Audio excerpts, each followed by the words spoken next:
मी त्यांच्या येऊन गणपतीचं दर्शन घेतलं, नंतर यायला मिळत नाही आणि नंतर ते भेटतही नाहीत. म्हणून आता आलो. त्यांच्या घरात किती लोक आहेत, त्यांच्यासोबत चर्चा कशी होणार. ताईचं वक्तव्य तसं नव्हतं. ताई कधीही अशी भाषा वापरत नाहीत.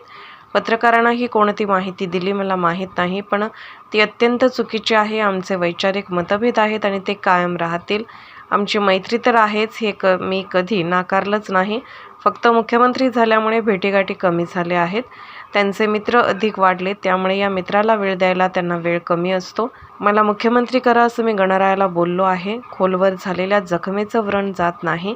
22 वर्षापूर्वी मी ट्रेनमधून पडलेल्या जखमेचं व्रण माझ्या हातावर आहे, चेहऱ्यावर आहे.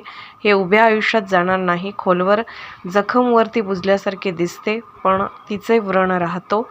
शरद पवारांच्या मनात काय आहे हे त्यांच्या बायकोला नाही समजत. हे देवेंद्र साहेबांना कुठून समजणार. अहो, ते शरद पवार आहेत 70 वर्ष. त्यांच्या मनात काय आहे हे उभ्या महाराष्ट्राला समजलं नाही आणि देवेंद्रजींना समजणार.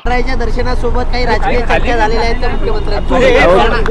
विधानसभा निवडणुका देखील आहे. अहो, गणपती आहे, निदान एक दिवस तर सोडा राजकारण.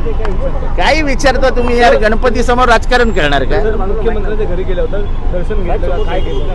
दर्शन घेतलं, कारण का नंतर यायला मिळत नाही, नंतर तेही भेटत नाहीत. त्यामुळे मी माहिती घेतली तर ते बाहेर गेले होते आणि येणार होते.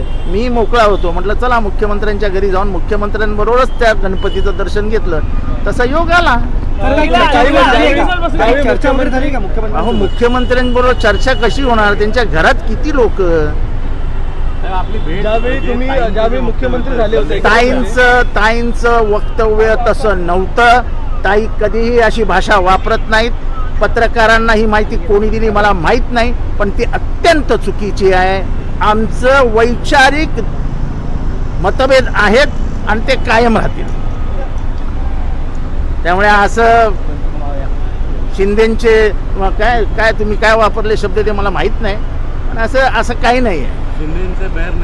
ते असं तुम्ही तुमचे पत्रकार काहीतरी ते शोधून आणतात आणि ताईंच्या तोंडात टाकून देतात. ताईंना हे वाक्य पण माहीत नसेल हिंदीत, असं वाक्य आहे. सर, 2 वर्षापूर्वी ज्यावेळी मुख्यमंत्री झाले होते एकनाथ शिंदे, त्यावेळी तुम्ही म्हणाले की अगदी जवळच राहतात, आपण कधी येऊन जाऊ शकतो. आज मैत्रीपूर्ण एक वातावरण दिसून येते ठाण्यामध्ये. आमची मैत्री तर आहेच, म्हणजे त्याच्याबद्दल मी कधी नाकार दिलेलाच नाही. फक्त थोडं कसं आहे की आता मुख्यमंत्री झाल्यामुळे भेटीगाठी कमी झाल्या आहेत.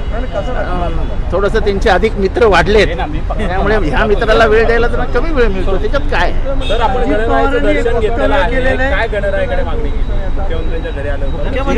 भेट झाली का? मला मुख्यमंत्री करा म्हणून बोललो गणरायाला.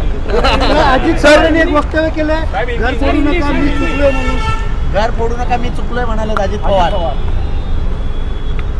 काल गडचिरोलीमध्ये त्यांनी एक वक्तव्य केले, त्याच्यामध्ये सांगितलंय की घर फोडू नका मी चुकलो आहे. अशा प्रकारचं खोलवर झालेली जखमेचं व्रण जात नाही. खोलवर झालेल्या जखमेचा व्रण जात नाही. हे बघा, इथे माझ्या व्रण आहे. हा बरोबर 22 वर्षापूर्वी मी ट्रेन मधनं पडल्याचं व्रण आहे. जाणार नाही उभे आयुष्यभर. या इथे माझ्या व्रण आहे. जाणार नाही आयुष्यभर. मी कोरोनामध्ये जेव्हा व्हेंटिलेटरवर होतो तेव्हाचा व्रण आहे, जाणार नाही. खोलवर जखम वरती बुजल्यासारखी दिसते, पण तिचा व्रण राहतो. काय वाटतं, त्यांना पश्चाताप होतोय का? ते त्यांना माहीत, मला माहीत नाही. मी काय त्यांच्या मनात जाऊन ओळखणारा ज्योतिषी नाही. सर, शरद पवारांच्या डोक्यात मुख्यमंत्री पदाचा चेहरा आहे, पण त्यामध्ये उद्धव ठाकरे नाही असं वक्तव्य देवेंद्र फडणवीस यांनी केलं आहे. त्यांनी शरद पवारांच्या मनात काय त्यांच्या बायकोला नाही समजत. हे देवेंद्र साहेबांना कुठनं समजणार? अहो, ते शरद पवार आहेत. 70 वर्षात त्यांच्या मनात काय उभ्या महाराष्ट्राला समजलं नाही. उभ्या महाराष्ट्राला त्यांच्या सौ प्रतिभा काकी यांना नाही समजत, देवेंद्रजींना समजणार. अहो, ते शरद पवार आहेत, शरद पवार.